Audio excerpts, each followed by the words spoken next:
So today I'm going to do a mini tutorial on the difference between ironing and pressing when you are quilting. And as you can see, I have made up a few pieces. These are flip and sew seams, and they are on the diagonal, so it's even more important to be careful with your when you're doing the pressing. Ironing would be going back and forth, which you don't want to do. So what I do, and I press my seams open. If you press them closed, you can use the same type of pressing. So what I do is I get my seam going in the direction I want with my fingers. You can use a pressing tool, but I just use my fingers. I take my iron and I gently put it down on the seam, and I leave it there for about 5 or 6 seconds. And as I'm doing that, I open the seam on the other side. And you can even use the tip of your iron just to kind of, you're not down on the fabric, but you're opening the seam and making sure it stays in place. You can lift it up, make sure your seam stayed in place.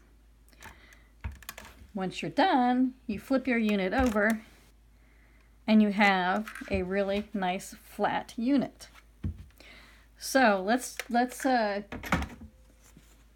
do a one where we're ironing like you're not supposed to and show you what can happen. So ironing, where you would just do that and you would do that, and as you can see, the seams aren't as pressed down as well, and your unit does not lie flat.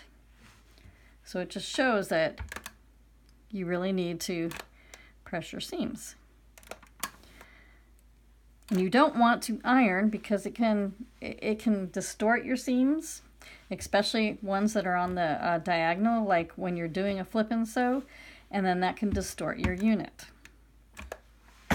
You can also use this when you are ready to press rows that you have put together. So you just once again use your seam, your fingers to open your seam, gently, not touching the unit. Make sure your seam is open with the tip of your iron, then you press down. And I lifted it up to make sure my seam wasn't twisted or anything like that. 5 or 6 seconds, and then you move to the next seam. Another 5 or 6 seconds. And then just press on the other side, and you have a nice flat row, easy to put together.